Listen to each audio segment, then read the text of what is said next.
there's a common view of enlightenment as the ultimate escape.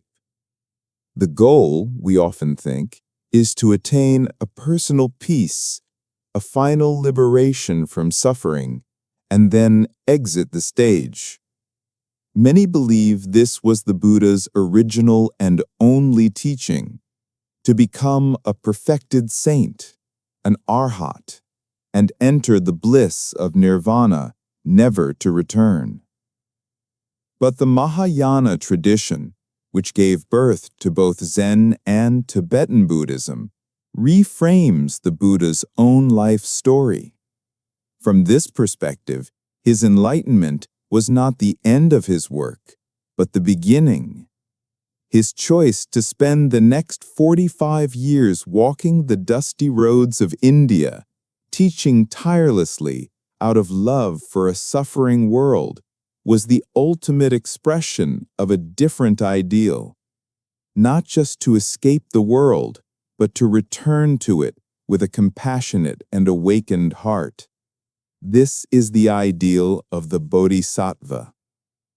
Today, we explore the single most important motivation in all of Mahayana Buddhism, the Bodhisattva vow. At its heart, this vow is the profound commitment to attain full enlightenment, not just for oneself, but for the sake of all sentient beings. This noble aspiration is the common ground for many schools of Buddhism. But how is it put into practice? Today, we'll look at the unique and powerful ways the Tibetan Buddhist tradition transforms this vow from a beautiful sentiment into a highly structured, pragmatic, and all-encompassing path of training. First, let's be clear on the shared foundation. Whether in a Zen monastery or a Tibetan one, the essence of the Bodhisattva's commitment is the same. It is a radical reorientation of one's spiritual life, turning the focus from my liberation to our liberation. This is beautifully expressed in the 4 great vows, recited in Zen and other schools. In a tradition like Zen, this vow serves as the ultimate context and motivation for practice. The primary method is sitting meditation, zazen. The vow is the North Star that guides the journey, and the practice of seeing through the illusion of a separate self is what naturally gives rise to compassionate action. The Tibetan tradition, however, takes this foundational vow and makes it the explicit, central organizing principle of a highly structured and multifaceted spiritual curriculum. To understand this difference in emphasis, let's use an analogy. Imagine the Bodhisattva vow is your decision to become a world-class elite rescue swimmer so you can save every single person struggling in the ocean of samsara. The general Mahayana approach is like a wise teacher telling you, an excellent goal. The ocean is over there. The way to learn is to get in and start swimming. Practice every day with this noble intention in your heart. Through your dedicated effort, you will naturally become a strong and capable swimmer. The aspiration itself is the primary fuel for the practice. The Tibetan Vajrayana approach is like being enrolled in an Olympic training center. The master coach says, a noble goal. To achieve it with maximum speed and skill, here is your intensive, minute-by-minute training regimen. Mondays, you will drill endurance. Tuesdays, high-intensity sprints. We have specific exercises to perfect your kick, your arm stroke, and your breathing. You will study the hydrodynamics of the water. You will work with me your coach every single day to refine your technique. This is the flavor of the Tibetan path.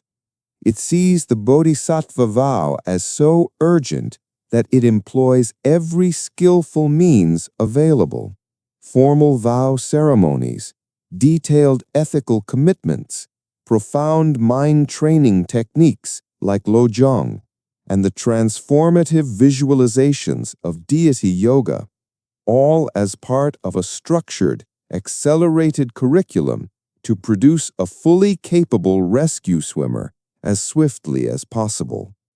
What can we learn from these different but complementary approaches?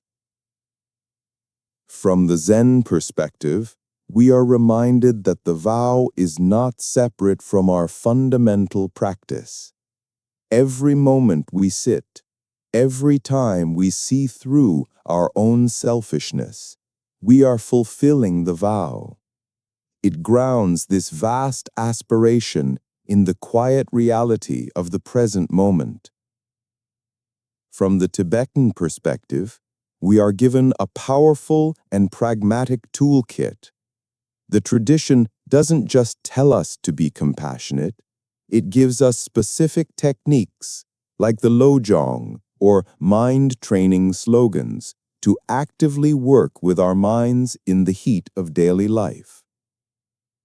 For example, when we feel wronged, a Lojong slogan might instruct us to drive all blames into one, to immediately see how our own ego is the source of our reactivity. This is an incredibly proactive approach.